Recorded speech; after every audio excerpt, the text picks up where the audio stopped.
Washington կապիտալը 30 տարի ի վեր զբաղվում է անշարժ գույքի ֆինանսավորման հարցերով եւ վաճառքով, այսօր ամենացածր տոկոսներով հնարավորություն ունեք գնելու ձեր երազած տունը կամ վերաֆինանսավորել ձեր սեփականությունը ամենացածր ամսվճարով։ Եթե կորցնելու եք foreclosure ձեր բնակարանը կամ ունեք վաճառքի հետ կապված խնդիրներ, մենք կօգնենք ձեզ վաճառելու ձեր սեփականությունը short sale-ի միջոցով։ Washington կապիտալը կօգնի ձեզ այս բոլոր հարցերում։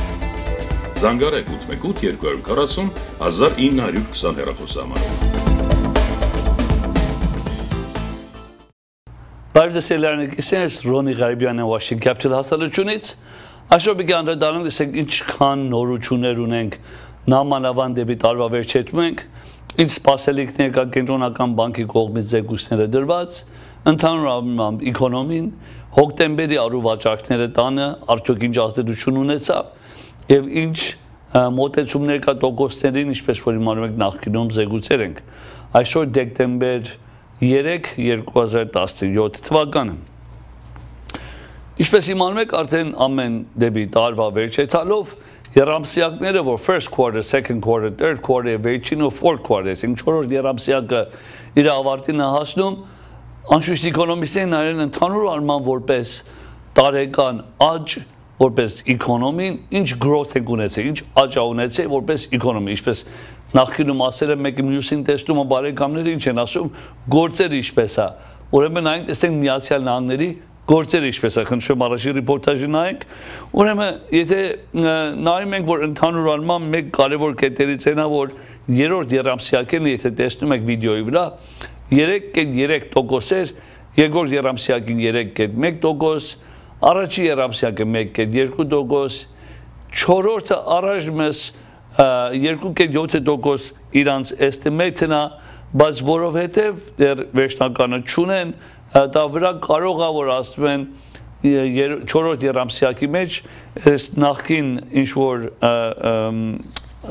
hurricane և ջրվեժները որ ելավ կարող է ազդեցություն ունենա, բայց Ինչևից է առաջի երամսյակը միշտ ցած է, որովհետև նոր ժողովուրդը չիմանալով մանավանդ այս տարի որ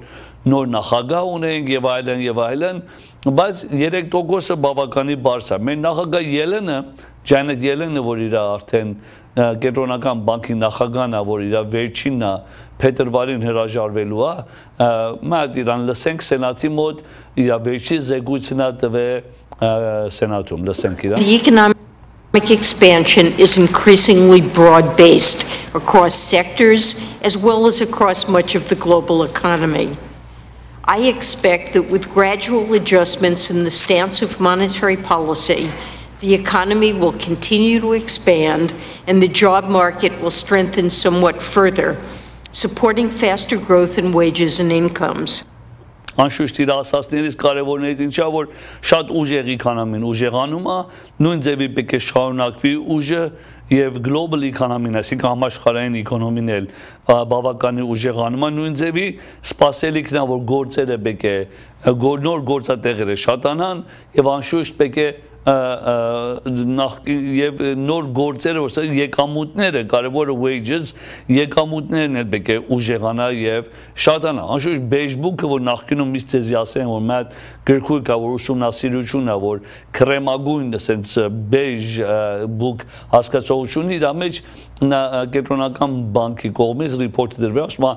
Many districts reported that employers were raising wages as well as increasing their use of signing bonuses and other non-wage benefits to retain or attract employees. Ինչ է նշանակում? Նշանակում չի նշանակում եթե ժամական $14 առնում ես,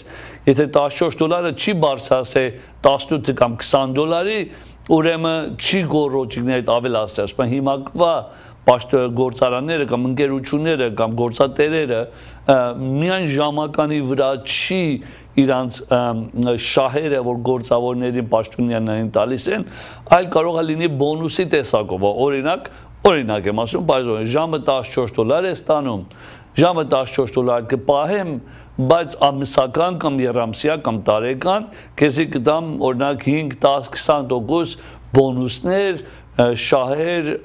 ավելնորդ եկամուտներ, եթե անես այս գործերը կամ եթե այս եկամուտներ ունենան։ So բոնուսի ձևով կամ ինշուրենսներն ավճարում կամ տարբեր բաները, բայց չմոռանանք նախքան այդ մյուսներին կենտրոնական բանկի ժողովն մյուս շաբաթ այնակիցներ, ինչպես ասել եմ, իրանց որոշումն լինելու, որ արդյոք բարձրացնելու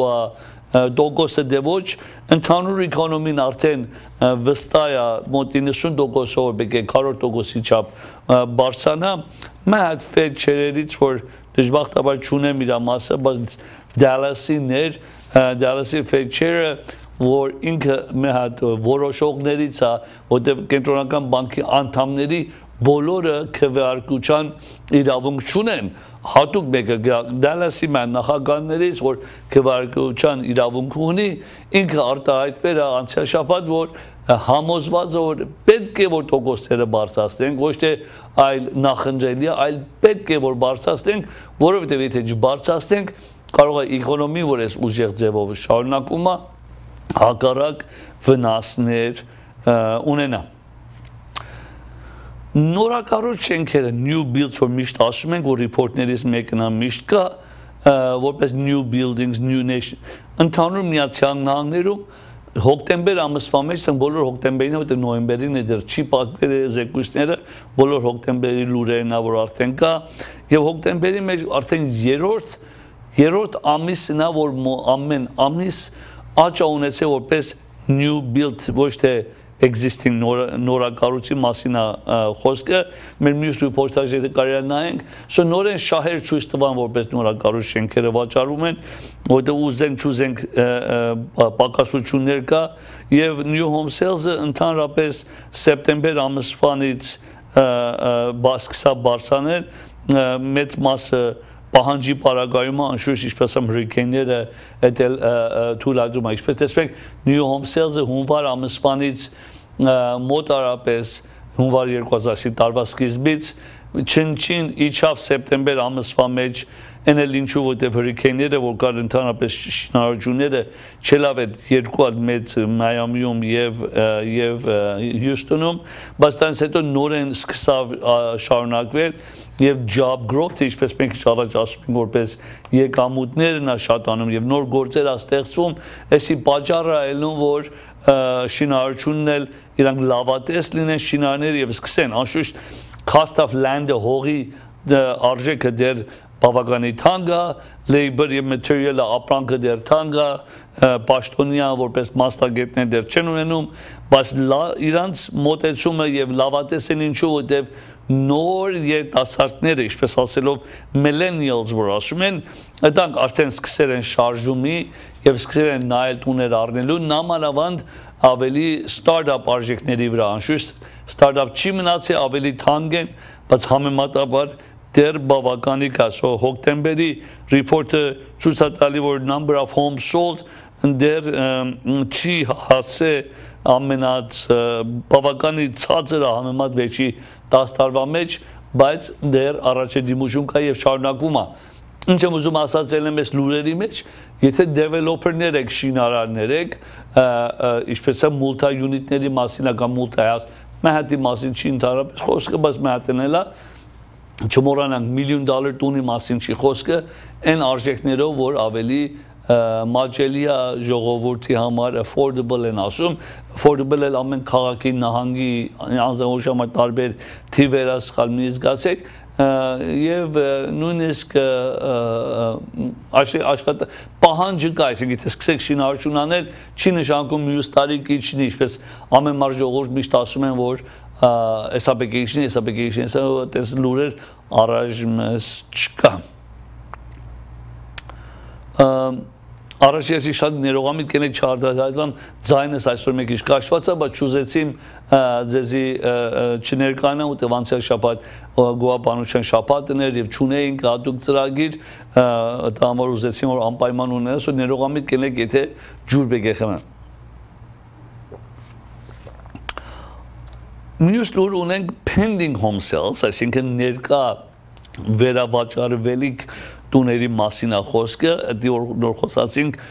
նորակառույց տուների մասին էր խոսքը, so սեպտեմբերում ինչպես իմանում եք շատ վատ էր, բայց հոկտեմբերին գնողները վերադարձել են եւ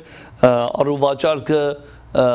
բոլոր Միացյալ Նահանգների մասին խոսքը անշուշտ նորեն աշխուժացել է, բայց նահանգներից, այսինքն West, Midwest, East, Northeast տարբեր խառը պայմաններ կա, բայց անշուշտ ինչու West հասկացողությունը լինելով Կալիֆոռնիա եւ Յուտա եւ մեր քարտեզի վրա ցույց կտան ամենից վատերից այլ է այն էլ ինչու որտեւ արժեքների բարձրացման պատճառով է ինչպես տեսնում եք South-ում եթե նայեք միայն 7.4%-ի չափ աճ ունեցավ South-ում այսի հոկտեմբեր ամսվա համար եւ North-East որ New York and կողմերն մոտ միայն 0.5% աճ ունեցավ, ոչ ավել, եւ Midwest-ում մոտ 2.8%-ի չափ աճ ունեցավ, եւ West-ում մոտ 7/10-ի չափ իջավ։ Չմոռանանք nationwide բոլոր Միացյալ Նահանգների արժեքները մոտ 6%-ի չափ ավելի բարձրացել է, քան թե անցյալ տարի, այսինքն մեկ տարվա մեջ մոտ 6%-ի չափ բարձրացել է, բայց ունենք տարբեր ումինը, որը բարձրացել է, որը իջել է, ունենք օրինակ, որ ինչպես ասում են bottom third, ցածր արժեքները, եթե տուները բաժանեն 3 մասի, արժան, միջին արժեք եւ թանկ, եւ եթե նայենք ներողություն Ես հիմա ստավրային բացադրում, մի քիչ վիդեոն արագ անցավ, ուրեմն ընդհանուր արժեքները միջինը 6.2% բարձրացել է։ Bottom market հասելով ինչպես ասեմ, եթե տուների արժեքները 3 մասի բաժանենք, արժան, միջին արժեքները, medium price եւ թանկը։ Արժանները, որ bottom market-ը գոչվում, այսինքն ցածի 1/3-ի մեջ անգնում, ցածի 1/3-ը մոտ 8.4%-ի չափ արժեքները բարձրացել է 1/3-ի մեջ, առաջին 1/3-ի մեջ։ Վերջի 1/3-ը, որ թանկերի վրա է, 3.7%-ը միայն աճ ունեցել։ Ինչ է նշանակում, նշանակում է աճը թանկանոց տուների վրա ավելի քիչ է եւ ով որ տուն ունի եւ արժեքը քիչոտ է տունի bottom ցածիները իրենց արժեքները ավելի թանկանում է օրինակ դե քանի քաղաքները Մայամիում bottom-ը 9.6% թանկացել այսինքն այդ ցածի 31/3-ը եւ top-ը այսինքն թանկանոցները միայն 2.1% թանկացել Բոստոնում Top-ը 4.5% թանկացել, bottom-ը 8%, լավ հասկացաք ինչա bottom եւ top-ը, օրինակ եթե ասենք տուները այդ Boston-ի մեջ հաշվում են, օրինակ եմ ասում, Boston-ում ասում են, որ մինչև $500,000 30%-ն է կազմում բոլոր տուների արժեքներինը, մինչև $800,000 մյուս 30%-ը եւ միջև $1 միլիոն երրորդ 30%-ը 30 ասելով 33.33 որ 100-ի հասնի ուրեմն top market ասելով ամենավերջի 33%-անոց արժեքները bottom market-ը առաջի 33% արժեքները so տեսեք արժանները էլ շատ է թանկացել քան թե թանկերը խնդրում եմ շարունակեք Atlanta-ը այո Atlanta Georgia bottom-ը 13.2% top-ը 4 օրինակ հիմա ասեմ շատ ձեզ շատ այնագես սխալ օրինակ Atlanta-ում bottom-ի միջին արժեքը 100,000 120,000 է այսինքն Glendale-ի bottom-ը 650,000 է Atlanta-ի bottom-ը 150,000 է դա մեծ տարբերություն է տալի Atlanta-ում 13%-ի չափ ինչպես տեսա բարձրացել ուրեմն ինչ է նշանակում նշանակում ով որ ավելի bottom ցածի 33% տանտերները իրանք ավելի թանկի կարող են ծախեն քան թե որ թանկանոց տուն է սարքում so եթե developer-ներ եք որ ունենք մեր հայրենակիցները շատ կա իմանում եմ շատերը սկսել են բարձր թանկանոց տուների վրա կենտրոնանան, որտեղ շահն էլ անշուշտ ավելա եւ չեմ մեղադրում լրիվորեն հասկանալի է, բայց դա դժբախտաբար կարող է որ վտանգավոր լինի։ Կարծեմ այդ սլայդի վրա եթե կարելի է այդ սլայդի վրա ցույց տանք, որտեղ նահանգները ցույց տան Լոս Անջելես քաղաք հասկացողություն, որ Իսթելեն էլ մեջնա, Վաննայզն մեջնա, Բևերլիզն մեջնա, so եթե նայեք high end-ը թանկանոցը 5-6% միայն բարձած է եւ low end-ը արժանները ավելի արժանացելով Լոս Անջելեսինը $400,000 է lower third-ը մոտ 7.6%-ի չափ, տեսեք 7.6 ավելի շատ է թանկացե affordable-ը, քան թե թանկանոցները, so դա մեծ դեր է կատարում արժեքների համար։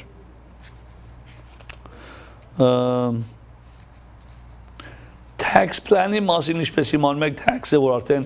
սենատը անցել է հիմա կոնգրեսում, որ պիտի անցնի եւ նախկինում խոսացել ենք tax benefit-ի համար, որ եթե անցնի, եթե ասենք $1 million պարկ ունեք, մինչև 500,000 կարող եք tax write-off անեք, եթե օրինակ ձեր property tax-ը 15,000 տարին, մինչև 10,000 կարող եք write-off անեք, եթե անցնի եւ ինչ ազդեցություն ունի տարբեր, որտեղ ուրիշ բաներ էլ կա դա մեջ,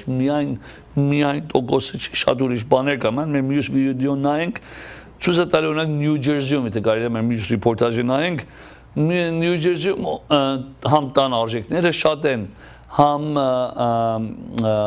կարծեմ մեր ինժեները մյուս ռիպորտաժը խնդրեմ, համ տան արժեքները շատ են, համ էլ թաքսերը բարձր են, ուրեմն էսի պատճառը ելնում, որ իրանց մեծ ազդեցություն ունենա, որտեղ թաքսերը նույնիսկ ոչ թանկանոց տուներին, մոտավորապես տարի $20,000 Նյու Ջերսիում, Նյու Ջերսին, օրինակ դուք ստեղում դուք ասելով մենք Լոս Անջելեսում մեր թաքսերը շատ համեմատաբար քիչ է, համեմատ Նյու Ջերսին է օրինակ տալի, անշուշտ տունի պակասությունները դեռ կա, supply-ը դեռ բավականին քիչ է, եւ գնողները, ինչպես որ ես երիտասարդ զույգերին եք տեսնում, իրանցից հարցրեն, որ արդյոք թաքսերը խանգարելու է ձեզի տուն առնելու համար, իրանք ասում են, ուզենք, չուզենք պետք է տուն առնենք, որտեղ տուն առնելը չեն առնում որպես թաքսերից խնայեն, այլ առնում են, որովհետև ուզում են, որ իրանց ապակայի համար, որ ես նախկինում քանի անգամներ ձեզի ասել եմ, ունենան մի հատ ապահովություն։ Անշուշտ մենք որպես ֆինանսավորման ընկերություն փորձում ենք, որ մենք ձեզի լուրը տանք, որ եթե լոնը վարկը մենք անում ենք, կարողանանք ձեզի հաշվարկել, օրինակ մեր հաճախորդ ասում է, Ռոնի, ես տուն ուզում եմ առնեմ, ինչքան պարտք ես կարող ինձի տաս։ So հաշվում ենք եւ այլն, ասում եմ, օքեյ, օրինակ այս պայմաններով այսքան payment-ը կելնի, օրինակ ասենք 3,000 payment-ը կելնի։ Եվ ասում եմ, հարցնում եմ հիմա payment-ը ինչքան է, տան վարձը ինչքան է ավելի շուտ։ Ասում եմ, օրինակ վարձս $2,000 է։ Ասում օքեյ, 2,000 վարձ ես տալի, 3,000 payment տա դելու, $1,000 ավել ես դու գրպանից վճարելու, բայց կաստե։ Դու այդ $3,000 payment ստանալու համար իմ հայրենակից օրինակ, ով որ կա, ամենաքիչը $6,000 եկամուտ պետք է ինձ ցույց տա gross, դե ոչ 6,500, մինիմումն եմ ասում, կարող է ավել եկամուտ ունի, բայց մինիմումը, ասենք $7,000 gross եկամուտ պետք է, որ $3,000 payment կարողանա վճարի, կամ $6,000, $6,500 եկամուտ է պետք։ 3,000 payment ամեն ինչով, property tax-ով եւ insurance-ով եւ այլն։ Ուրեմն այդ հայրենիքից ասում, օքեյ, դու եթե ունես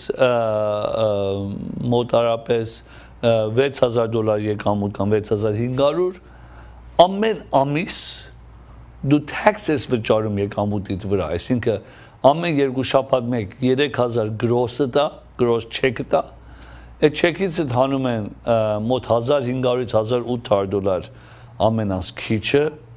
որպես tax, ներողություն,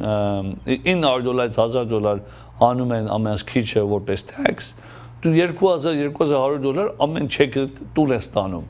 $3,000 check-ը տա, $2,000-2,100 տուն ես տանում։ Եթե տան տեր ես, տուն ունես, եւ տոկոս ես վճարում եւ property tax ես վճարում եւ այլն, այդ $2100 մաքուրը որ տանում ես 2 շաբաթ մեկ տուն, այդ $2100 կաճի ամենից քիչը կամ միջինը $2500 է, այսինքն $300, $400, ասենք $300 մինիմում ասենք, ամեն չեքիդ վրա գրպանը կշատանա, այսինքն ամիսը $600 ավելորդ տուն կտանես։ Իմանում եք ինչ, մոռանանք այդ թվաբանությունը, ամիսը $300 կտանես, այսինքն մինիմում մի բան եմ ասում, շատ քիչ թիվ ասամ, ուրեմն թե $6000 ռոջի կտա ամիսը, $4000 տուն ես տանում, $4200 տուն ես տանում, դու $4500 տուն ես տանելու, $300 ամենից քիչը քո քաշիդ վրա կավելանա, որովհետև տանտեր ես։ Սո եթե 2000 վարձի տալի $3000 payment տա, այդ 2000 վարձից վրա մատ $300-նոց ավելորդ փող է գալու,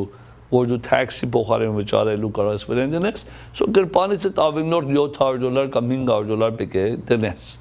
Եվ այդ էլ անշուշտ տանտեր ելնելու պայմաններից է անշուշտ մատ։ Սո վարկի համար շատ մեծ դերակատարում։ Նախքան շարունակեմ, հիշացնեմ, տարվա վերջա գալի, մյուս տարվա համար եթե մենք qualified ելնեք տուն առնելու կամ refinance առնելու, նախքան որ ձեր tax-երը file անեք, մոտեցեք, բայց մի ասեք հələ tax-երը շատ կա file անեմ, հունվար փետրվարին գերաձայնեմ Ronnie-ին գարցնեմ, եթե sales tax ունեք, եթե ձեր գործ ունեք եւ sales tax եք file անում, եթե ինձ հունվարին հերաձայնես կարող է որ ուշ լինի։ Նամանավան եթե rental property-ներ ունեք, իմանում եմ ծախսեր եք գրում, որ tax քիչ վճարեք, լրիվորեն հասկանալի է, բայց հայնակից թողեք sense բացատրեմ, ձեզի որ նախկինում աստանից անգամներ ասեր եմ, բայց անցյալ շաբաթ նոր են այդ հայնակիցի ասան, որ չէր լսել ծրագիրը, դա մոժում կրկնեմ եւ հասկանալի է։ Ասպա որ առանց tax-ի ծրագիրներ կա, անշուշտ կա, որ լավ է հիշացի, որտեղ նոր ծրագիրներ ասկշում 2018-ին լրիվորեն փոխում են, ոմանք լավ, ոմանք վատ, բայց մեծ մասը դեպի լավ, մինիմում բալանսներն են բարձրացի, տանք մի շաբաթ ձեզի կասեմ, մինիմում loan amount-ներն են բարձրացի եւ այլն։ Ուրեմն ասեմ որ հայնակից այս sense ասենք, այսօրվա տոկոսները օրինակ 4-ը։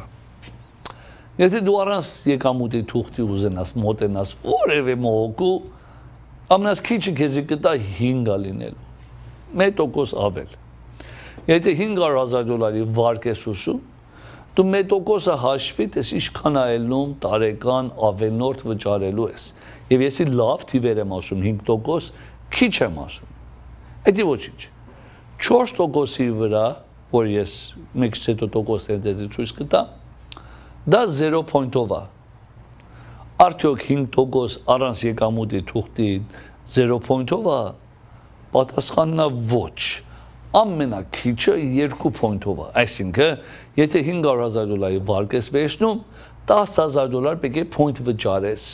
որ այս պարագայում չունես։ Ուրեմն 1% $500,000 վրա ավել ես վճարում, տարեկան, ոչ թե մի անգամ, $10,000 ավելորդ point ես վճարելու,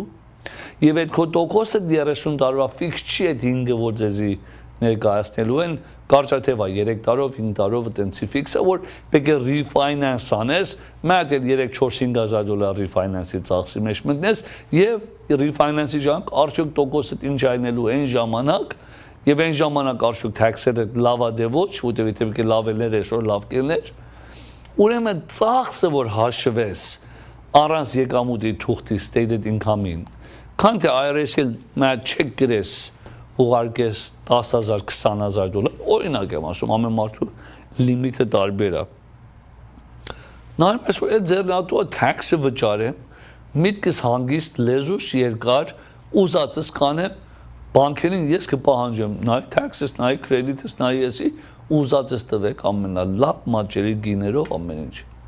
Սո լավ հաշվարկ արեք, օթում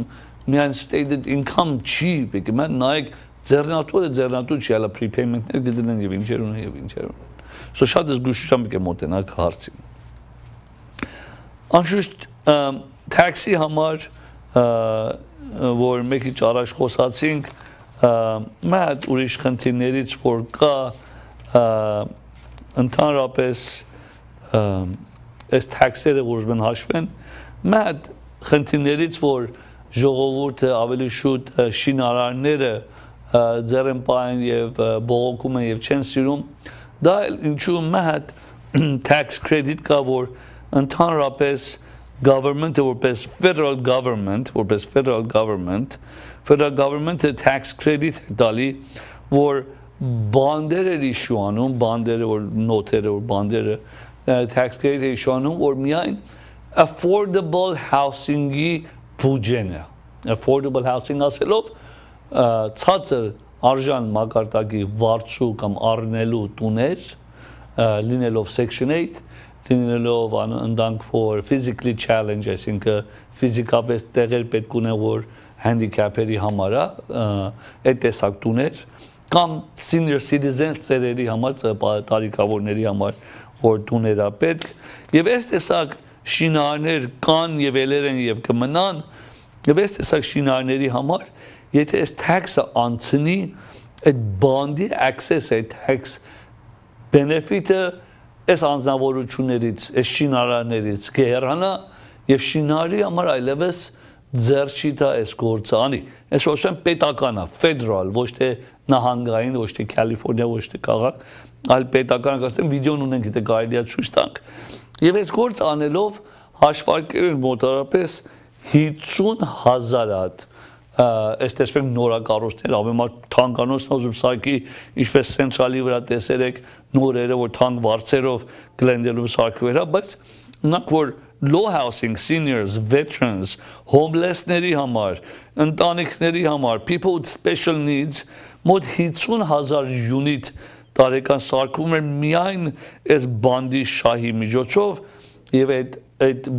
եթե tax-ը անցնի այդ շինարարների tax benefit-ը կայնատանա գեհրանա եւ չի հիմա ինչու ռիփաբլիկները այս կողմից պետական ասում գիտեք ինչ պետությունը որպես government ասում մենք չպետք է private business-ին այս այդպես ինչ ասում federal government should not subsidize the borrowing cost of private businesses ասում դուք մեծ շինարար ես ուզում ես շենք սարքես եւ շենքի վրա դու վարձ առնես եւ ինչու որպես պետություն ես պետք է քեզի որպես private business օգուտամ դու գնա նահանգից դվեշու քաղաքից դվեշու եւ այլն so այս բանդը կորցնելու համար affordable housing-ը հասկացողությամբ մոտ 1 միլիոն unit-ներ 1 միլիոն տուներ կոնդոմինիումներ վերնահարկներ մոտ 1 միլիոնը հաջորդ 10 տարվա մեջ չի շինվի պատճառը միայն այս բանդին ուրիշ բանդեր կան ուրիշ շահեր կան ինչպես պետություն կա օրինակ Կալիֆոռնիա նահանգում մեր նահանգապետ Ջերի Բրաունը մյուս տարի նոյեմբեր 2018-ին անպայման գնացեք քվարկելու անպայման մեծ օրենքա դրե որ ամեն real estate առուվաճառքի վրա ով որ ինչ տուն ծախում է բոլոր Կալիֆոռնիայում տուն, շենք, ապարտման, office ինչ ուզում այլնի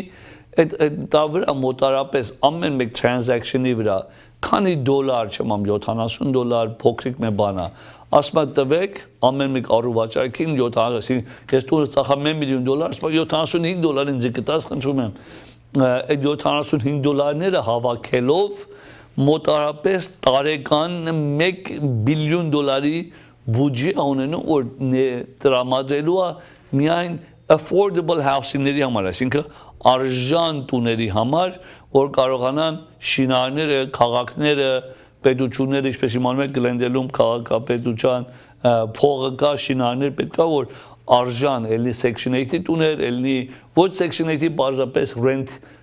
assistant-ի նման այսինքն եթե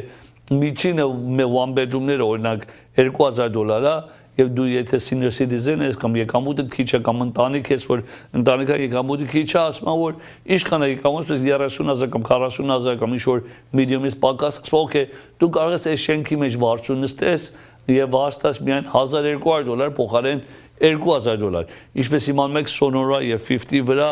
այդենցի մեծ աշխատանք այդում գլենդելում մեծ կար 8 unit-ը central-ի վրա եւ այլն ուրեմն կա վարձու համար ինչպես ասամ ինչ եկամուտներ է պետք Ishkana եւ որտեղ վարձը շարունակաբար բարձրանում է, ես նախկինում էսի ցույց եմ տվել, բայց ուզում եմ նորեն մի անգամ ցույց տամ, եթե կարելի է մեր ինժեների սլայդի վրա, դա էլ վերաբերվում է, որ այսօր միջին վարձը Գրենդելի մասին չի խոսքը, ընդհանուր է, որպես Լոս Անջելեսի մասին է խոսքը, այսօր միջին վարձը մոտ 30%-ն է մեկ ընտանիքի կամ անձնավորության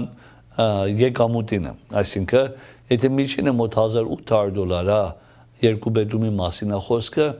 եւ եթե $6,000 միջին եկամուտն է, որ ավելի քիչ է, իմանում ենք Լոս Անջելեսում միջինը մոտ 50, մոտ $4,700-ի չափ է average-ը, ոչ թե $6,000, բայց եթե $6,000 եկամուտ ունես այսօր, կամ երկու հոգի, 3,000 ամուսին, 3,000 տիկին, եթե $6,000 ձեր վարձնա, մոտ $1,800-ի չափ վարձ եք վճարում, ձեր եկամուտի 30%-ը վարձ եք տալի։ Հիմա եթե տուն առնեք, բանկը պահանջում է, որ ասում է, քո եկամուտի 50%-ը կարող ես վարձ վճարես, այսինքն մինչև $3,000 կարող ես payment ունենալ։ Եթե եկամուտը նույն 6,000-ն է, որ $1,800 ես վճարում, մոտարապես կարող ես $3,000 վճարես, դա համար 6,000 այլում։ Եթե tax gain benefit-ը, որ ասում եմ, մոտ 5%-ի չափ էր, 10%, 5-ից 10% կարող ես, ինչպես մենք շարժ բացատրում եմ, tax-երից կրճատես։ Եթե $300 էր, $300-ից $600 կարող ես ամսական cash ունենաս։ Take home-ը դիտի նախկինում $4,200 էր, հիմա $4,500 է։ Ընդհանրապես հայրենակից ինչ եմ ուզում ասած ելն է։ Եթե տուն ունեք, եթե վարձ եք տալի $1,800, տեսնում եք, որ եթե 30%-ը տալիս եք, մինչև 50%-ը կարող եք տաք։ Հիմա, այս $1,800 վարձը, որ ձեզի ցույց եմ տալի օրինակ, եւ եթե ասեմ payment-ը 3,000 լինի, ասում ես, ես որտե՞ղ 3,000 բերեմ 50% իմ եկամուտինս տամ, եթե վարձս միայն 30%-ա, ինչպես է գործը անեմ։ Ուրեմն շատ համառոտ ձևի ասեմ հայրենակիցներ, որ մենք անցյալ շաբաթ Գրենդելի ANC-ի կողմից մի հատ ֆորում ստեղծան, Գրենդելի ANC-ը մի հատ ֆորում ունեցավ, մի հատ հարցազրույց ունեցավ եւ հրավիրեց քանի հատ մասնագետներից, մեկը լինելով մասնագետներից մի հատ լինելով, մի հատ ճարտարապետ, որ տեղյակ է բոլոր շինարարության օրենքների մասին, որ արդյոք եթե մի հատ շինարար, developer, investor, եթե ճարտարապետի մոտ ասի, ստեղում ուզում եմ շենք սարքեմ, 10 յունիտ սարքեմ, կարող եմ 10 յունիտ, քանի յունիտ եմ կարող սարքեմ, ինչ եմ կարող սարքեմ, ճարտարապետը իմանալով քաղաքի մանրամաս օրենքները կարող է ինվեստորին կամ developer-ին ուղղություն տա։ Մյուս մատ հյուրերից որ կային այդ հարցազրույցում քաղաքապետության խորհրդի անդամ Զարե Սինանյանն էր, որովհետև ինքն որպես քաղաքի ներկայացուցիչ,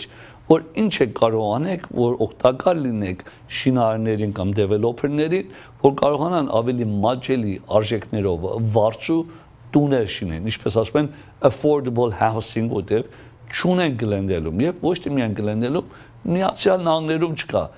Կալիֆոռնիայում, այսօր միայն Կալիֆոռնիայում տահեկե 180,000 յունիտ սարքվի ամեն տարի, որ կարողանա հասնի իր մինիմում պահանջին 180,000 յունիտ ասելով 180,000 մատչելի արժեքներով յունիտի մասին է խոսքը, ոչ թե թանկանոց յունիտները միայն Գլենդելում 4-5,000 սարքվերա, չէ, խոսքը նա մատչելի գիներով արժեք, որ միայն Գլենդելում 8 հատ է սարքվե, 180,000-ից 8 հատ է սարքվե, բայց բոլոր Կալիֆոռնիայում միայն 100,000 է սարքվում, բավականին դեռ պակասություն ունենք։ Մյուս մեր հյուրեր անշուշտ բոլոր Կալիֆոռնիայի, ոչ թե միայն Լոս Անջելեսի, ոչ թե միայն Գլենդելի, բոլոր Կալիֆոռնիայի, բոլոր real estate-ների association-ի ներկայացուցիչ, որ իր ինքը ներկայացնում է միայն Southern California, այսինքն այս մասը Los Angeles եւ Orange County ներկայացուցիչն է բոլոր ինչ որ ասում են National Association of Realtors, California Association of Realtors, որ բոլոր այսօր realtor-ների օրենքները որ գրվում է, ինչ որ թղթաբանությունները որ real estate agent-ներին Glendale-ում կամ Los Angeles-ում կամ California-ում գրվում է, այդ անց կողմից է ներկայացուցիչ եւ իրանք մեր ներկայացուցիչն են, որ ասենք Washington-ում պայքար անեն, մեզին ինչ որ պահանջներ պետք է օգտակար լինեն։ Եվ մեր 4-րդ հյուրն էր անշուշտ Մահ շինարաններից, որ է Սենտրալի վրայի մեծահարկ շենքերը, որ տեսնում եք, որ նորը շինարարություն են արել, մահ Carmel Partners ընկերության անունով, Նայլ Քարեր անունով մահ երիտասարդ իրանց ներկայացուցիչն է, որ նոր հիմա Սենտրալի վրա երկու շենքից բաղկացած մանրամասը կարևոր չի, մոտ 500 յունիտ իրանք շինեցին, 500 յունիտ, բայց ոչ թե որպես մատչելի արժեքներով վարձուտուներ, այլ բարձր վարձուտուն։ Ուրեմն, ես ծրագրի վերջավորությունը պետք է այդ հարցազրույցին մեկ մասերը ձեզ ցույց տամ, ոմանք ներկա եք, ոմանք եթե ներկա չէիք, կարող եք հիմա տեսնեք մեկ մասը, բայց առաջիկա ամիսներում ունենալու ենք ուրիշ հարցազրույցներ, որ կարողանանք ինչ է նպատակը մեկ ժողովրդին որպես դուք նրանք որ սպասելիքն են, կարողանանք ձեզ տեղյակ պահենք, որ իրականությունը ինչ է կատարվում, ինչ հնարավորություններ կա, ինչ երազներ ունեք, արդյոք ձեր երազները կարող է իրականություն դառնալ, դե ոչ։ Երկրորդը մեր շինարաններին եւ մեր ինվեստորներին եւ մեր դեվելոպերներին ուղղություն տանք, որ մի վախեցեք, արեք շինարարություն արեք, ձեզի կարող ենք օգտակար լինեն այս պայմանները։ Մյուսը կարողանան քաղաքապետության ճնշման տակ դնել, ճշտում ասելով ավելի շուտ օգտակար լինենք, որ գիտեք ինչ մենք ստեղ ենք, ինչպես կարող ենք օգտակար լինենք, որ լեզու ճարենք ժողովրդի եւ քաղաքապետության մեջ, որ կարողանանք այս մատչելի գիներով տունը շինարարությունները սկսի ինչքան արագությամբ կարող ենք։ So այս բանջամասը տեսնելու եք վիդեո մեքսից հետո հարցազրույցը ասեմ բոլորը չի, որտեղ 3 ժամվա հարցազրույց է, պարզապես մեջից կտրել եմ մանրամասերը մեխանիզմ դնելու համար եւ եթե հիմա նորեն հիշացնեմ, եթե ուզում եք ֆինանսավորման qualification նախքան տուն առնելը եւ որովհետեւ կենտրոնական հերաձայնե qualification-ը եւ որովհետեւ կենտրոնական բանկի տոկոսը բարձրացնելու հնարավորությունը շատ բարձր է, over line of credit ունի եւ credit card-եր ունի տոկոսները բարձրանալու է դեպի տարվա վերջ։ Ժամանակ չարամ հիմա տոկոսները ցույց տամ, բայց ընդհանրապես բավականի դեռ ցածր են, դեռ 4-երի մեջ են, 3-8-երի մեջ են, նույն շաբաթ տոկոսները ցույց կտամ, դե ոչ YouTube-ի վրա նույն ծրագիրը կա կամ կարող եք հեռացանել տոկոսները ձեզի օգտակար կլինեն։ Մնացեք, մի գնացեք նայեք այս ծրագիրը մինչև վերջավորության։ And this is a really great way to increase that reliable source of housing and also provide a form of investment, a form of revenue for that single family unit. Before this year, the ADU regulations were very stringent. You had to have parking requirements, you had to have a setback requirement, a very high setback. That unit couldn't be more than 600 feet closer to your fence.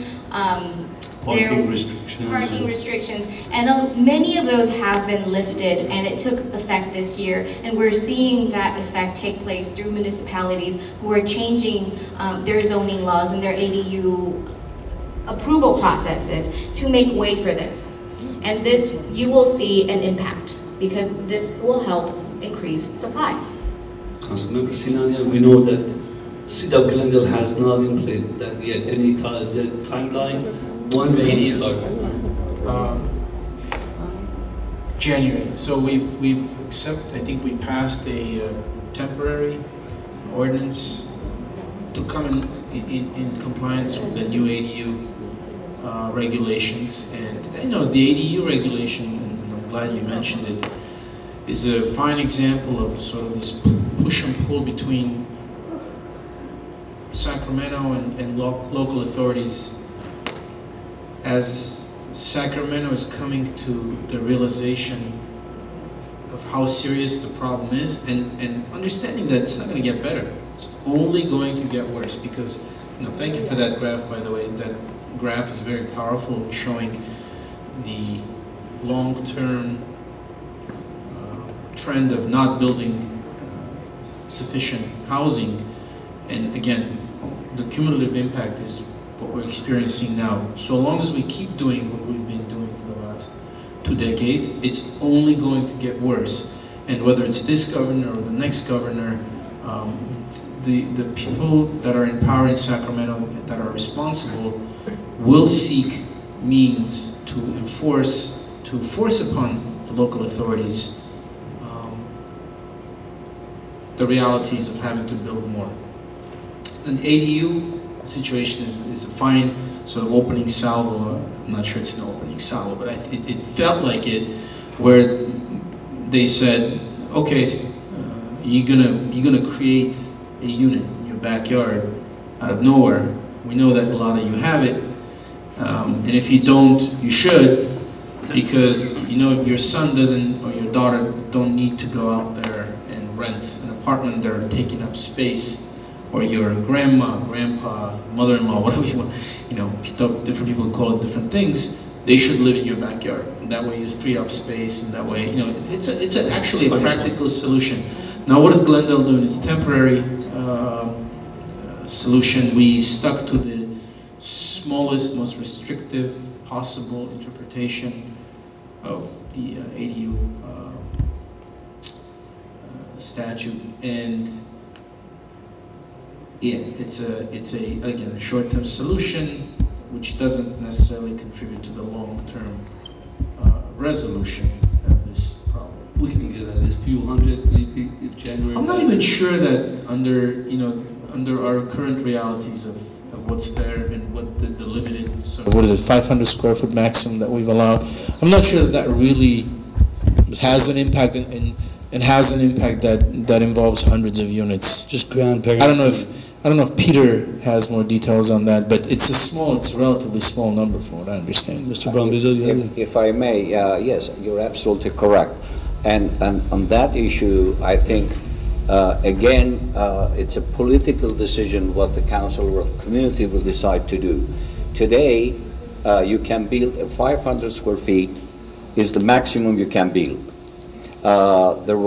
Typically it's about 800. If you have 500 square feet, which is slightly larger than a double garage, and you have a bedroom and a kitchen and a bathroom, literally this is like a basically studio type of an environment at the end of it. So there has been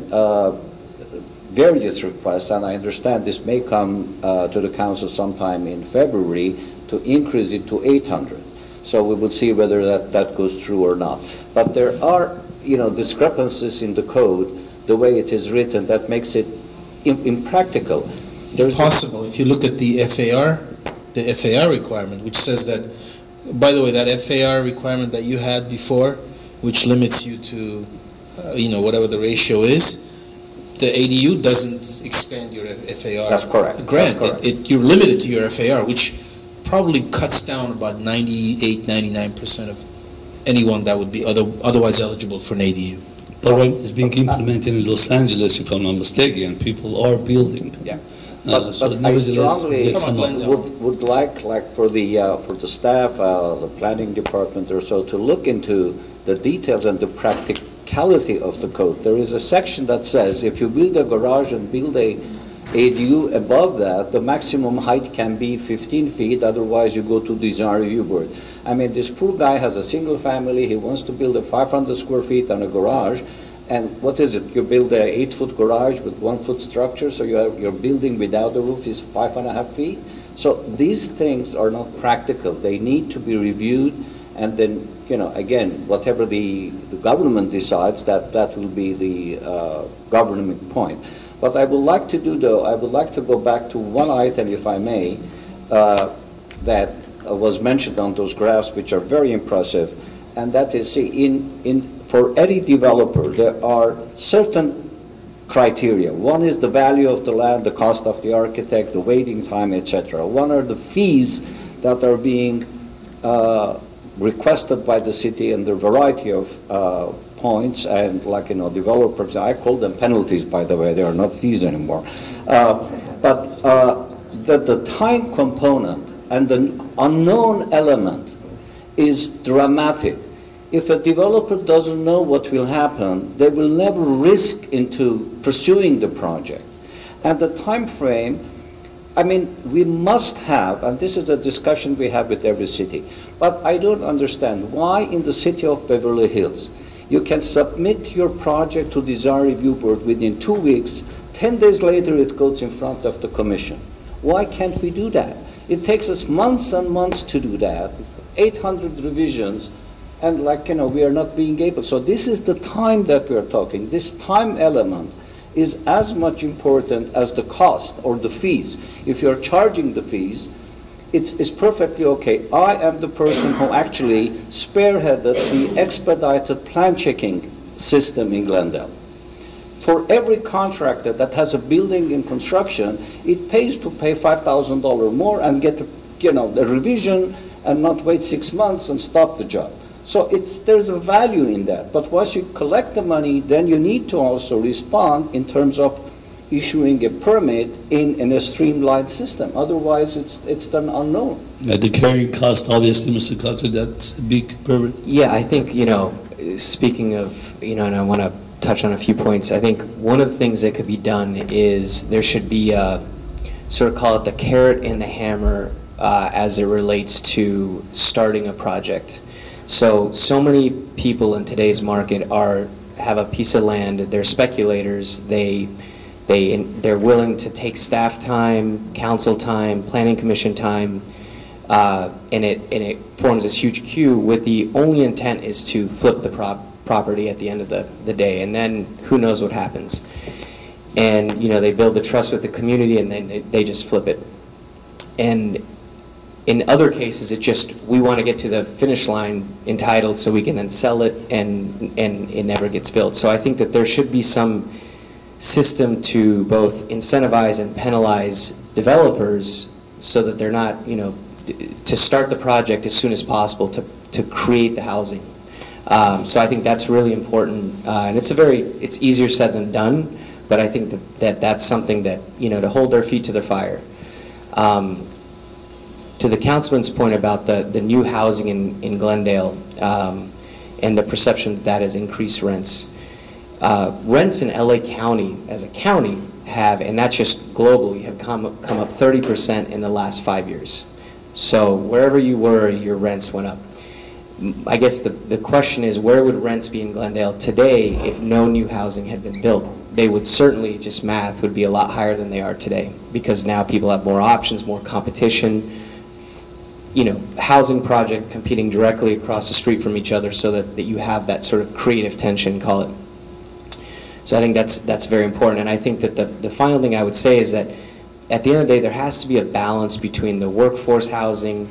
the very low income, the market rate. There's all a just sort of gentle balance, because there's also a lot of projects that are sitting on the table right now. For example, high-rise construction. There's plenty of approved high-rise projects in LA County with affordable components. And I can't think of a single project under construction because the project is no longer financeable.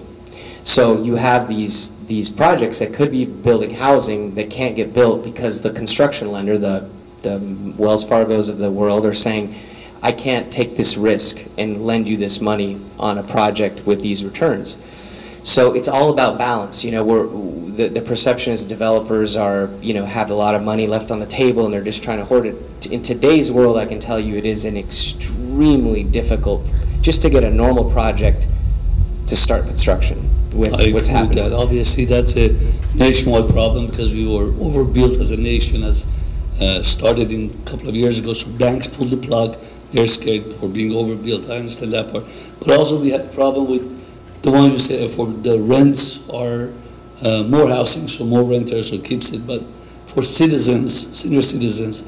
that's a problem. They don't care because the new buildings are much more expensive. So it's the affordable part that we have a problem with. But yes, I agree with you. More buildings gives the renters more options. Obviously, A-rated buildings like yours sort of pushes the B-rated one, the older ones, lower in rent due to competition. So whether we like it or not, they'll be slightly cheaper. But again, because there's no homes for rent in general, we're short in Glendale, period, that pushes the competition up. Now the average rent, if I'm not mistaken, is about $1,500. Actually, that was 2015. I don't know if it's more now or $1,600 in Los Angeles County. So if an average Social Security income, it's about $1,000, $800 per couple, per person, so $1,800 a month per couple. That's barely going to cut the cake just to pay rent for a one-bedroom of $1,200, so no money left to eat. Whether we like it or not, we need to come up with solutions. Some are in federal level, some are state level, some are county level. What can we do in the city level? I understand whatever the state we have, anything we can do or anything that's in your plans as a city that we can tell our developers, hey, go out there, start looking for land, or if you have one, come knock our door, we'll help you. But before you answer, everybody has cards. If you guys have questions, write on your cards, hand it in, they'll collect it from you guys, then we can read the questions. I'm sorry, So, and I hope that when I talked about the sort of popular perception about the impact of the new housing in Glendale, I went out of my way to repeat the word perceived, perceived, perceived. I kept saying that it's perceived, and it's not something I'm saying it is. I'm saying that's how it's perceived by the residents. And you can make the economic argument all you want, God knows I have, and you can reason and try to explain sort of the complexity of the situation all you want. But people who are, facing the threat of eviction don't really care for that, and I don't blame them, because they're dealing with much more existential issues. At the end of the day, the elected officials who make these decisions are the ones who are answering for these actions. And you can tell them that what we did in building all these units in the long term contributes to sort of suppressing the imbalance between the supply and the demand, and how it's good, but in the short term you'll pay the price by not getting reelected. So there's that reality that any elected with any sense of self-preservation will at least on some level have to take into consideration. I'm being very frank. It's not all math, it's not all sort of very rational, complex charts that lay it all out. In terms of the housing, we have the sort of the market housing, we have the low-income housing, and those two I'm least concerned about, and I'll explain why. The market is the market, it takes care of itself. The low impact, at least there's the realization of how bad things are, and that we need to provide solutions for it. When it comes to sort of workforce housing, there is nothing that the state or locals provide. There's a huge gap in between those two categories that is absolutely devoid of any funding scheme, any attention, any realization by the state that, or any commitment by anyone to address and fix, because it's not in your face, kind of. Doesn't seem extreme. It doesn't involve elderly. It doesn't involve the most vulnerable strata of society, but it involves probably most people that live in California. And that's the irony of it. How do we become conscious of the fact that that's an increasing problem, where working class people who actually have income, they make decent money. I mean, they're probably lower middle class or upper low class, and they can't afford to put a roof over their heads. That's a fundamental problem that we don't seem to be willing to address. And what was your question? And let me revise the question as far as city of capacity, as I mentioned, mandatory. What stops us or Glendale to put that such rule that you build more than 9 units, you have to give me 10%? I mean, there's nothing that stops us other than just driving developers out of the market. Developers not being interested to build anymore because of terms that you're imposing on them are just not acceptable to them. Mr. Cutler did it in Ինչպես տեսակ